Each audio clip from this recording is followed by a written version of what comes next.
Now, here is Ari Temkin. He does part of the Big 12 radio network in the morning with Todd Archer. Put this up just a minute. Well, it's been a little while ago, but Dave Archer. Dave Archer from Iowa State. Brett Yormark said a decision on the new TV agreement, quote, will be made in the next week or two with the Big 12 Conference. Seems like, Ari continues, Big 12 could be trending towards extending the current partnership with Fox and ESPN as opposed to taking rights to the open market. Now, you wonder if that's also with ESPN trying to make sure that they get what they want. Fox gets what they want. That means you are getting. It's like a football player who's a free agent coming up, and your contract is extended. Sometimes you get even more. Sometimes there's a give and take. I don't know what the number's going to be, but based on what Brett Yormark said at the Women's Media Day, that the number would be higher than it is, at least for right now, even knowing that Texas and Oklahoma are leaving, although the 4 teams are coming in. That's something you couldn't have convinced me was going to happen a year ago. Well, that would be great news for them to cut in line, get a TV deal done before the expiration of the contract, get it locked in, solidify what you're going to be after Texas and Oklahoma leave, get that number right, and grow that out. Also, I think, ESPN, as much as they hold most of the cards, they lost the Big Ten. They've got to make sure they fill that content, and they know what the Big 12 is going to be.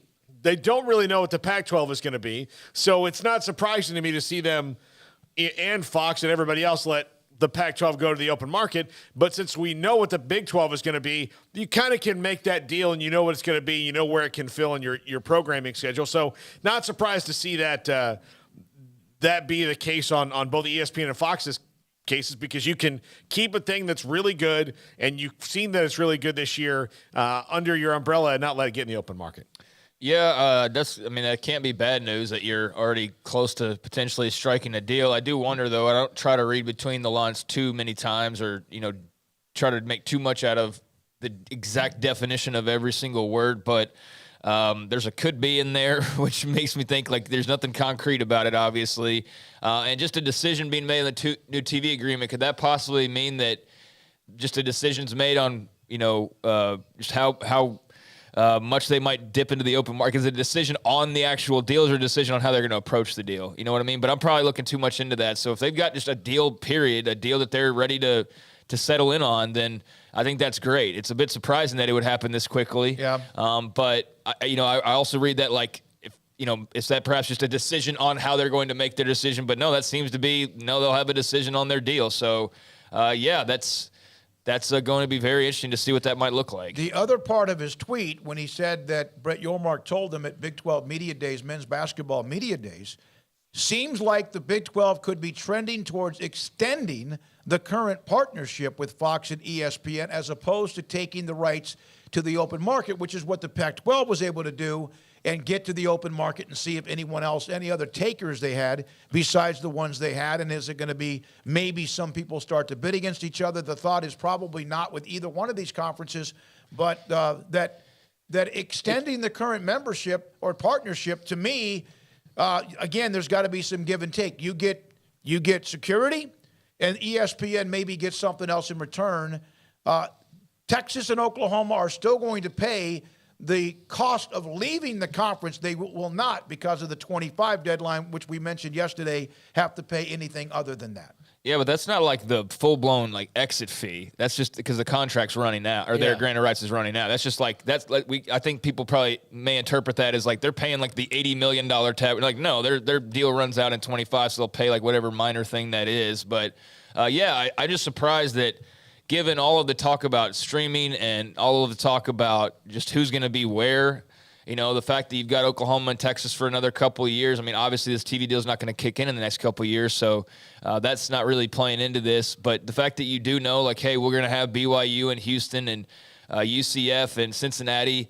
But besides that, like, could they possibly have somebody else? It sort of seems like steam's not really pouring out of the Big Ten expansion meetings right now. It seems like that's kind of cooled off for the moment, but it doesn't seem like it's over either entirely. So I guess I'm just a little surprised that they might already be somewhere, given there's so many plates still in the air. But hey, if they're able to navigate it that quickly and not have to really deal with all of the different wild cards and they can kind of just get straight to business, then I think that's a great thing overall. I do want to, again, the exit fee is $80 million each. So there is still a very high number. That is not the penalties, which they'll be able to not deal with if they wait until the end of the 24-25 season. The exit fees are $80 million each. Now, can that be negotiated, and could that be a part of, hey, we'll extend the deal, why don't you lower this a little bit? I don't know if the other remaining 8 teams are going to want that. I think they want that money. They're not going to get any of the penalties, but there is an exit fee of $80 million per program.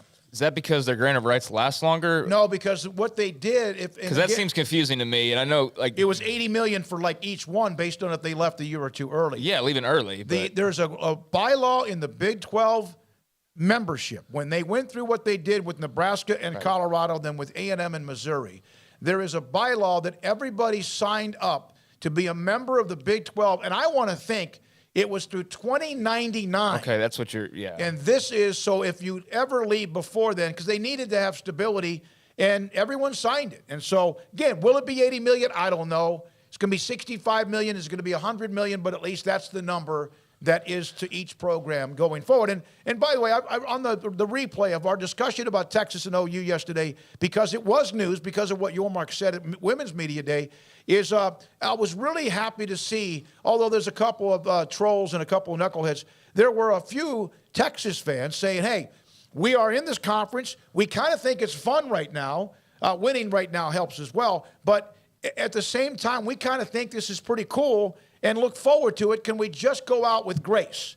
That surprised me, and I loved what I saw. Now, that may just be 5 out of, 500 million, but at the same time, I thought that was kind of a different take. And also from our, hey, we cover them, whoever's in the conference going forward. Yeah, they don't have 500 million fans, though. If they did, the Longhorn Network would work. Yeah. But, no, I'm glad to see that, and I do think that there's a – they're enjoying it now. Like part of the complaints about the Big 12 for them was it wasn't doing enough for them, but they were both not doing enough for each other right at the same time. I mean, like I could make the argument on either side that the league wasn't doing enough for all of its members for a certain amount of time, and the big ones that were kind of tamping it down were not doing enough for the league either. So, but yeah, I think they should enjoy it for the next couple of years because look, it's not going to get easy when you leave. I mean, it's not easy right now for you, and it's probably going to get harder when you're in the SEC. There's not necessarily going to be an SEC East and West based on the scheduling model, but, your schedule is not going to get easier. We're dipping into the Texas OU thing, which I know people sometimes so you better enjoy it. We are going – the main story is what Brett Yormark said about the possibility that they could get an extension based on what Ari Temkin tweeted when it comes to the TV deal, which means they may not have to linger. Now, whether or not that means the Big 12 has some leverage or who has leverage, or both are actually working together, which would be great, because if you want to help each other, then you help each other. That, to me, is the biggest story of what he was saying today. Yeah, that's clearly the biggest story. But, I mean, I think it's cool. They'll be around for a couple years. I'm sure some fans on their side don't like that, but so what? I'll enjoy that, there'll still be a couple more rounds of, Oak State and Oklahoma and Baylor, Texas, and whatever other matchup you want to throw out there. Look, I've said all along, I don't blame them for doing what they're doing. There's not any bitterness on my part. I think that, some of the average Joe bragging as though they're the commissioner of the SEC and talking about the bank they're going to make in the SEC gets a bit ridiculous when it's just, Joe from Norman or whatever. It's like, you're not the one making that money. That's when it gets a bit silly. But for the most part, OU Texas fans, I think they're great, and I think that those are two great programs, and I think it'll be fun to see them around for a couple more years. And I'm also very much looking forward to the new Big 12 and this little mutated version that we'll see for 2 seasons, and then the brand new version that we'll see beyond that. It's nice to, I guess, have some answers, at least for the moment. It seems like we have answers. I won't rule out that there could always be some wild card that gets thrown into the mix, but it's kind of good to know of what to sort of expect, because I was almost getting the feeling that we'd get to the end of this year and get to the last week of December in the regular season, and all of a sudden oh yeah, by the way, this is the last year and we'll see you later. I like that there's going to be a gradual we know the unraveling of this thing. Yeah, that's kind of nice to know and sort of prepare for. All right, so Willie Fritz, Tulane football coach.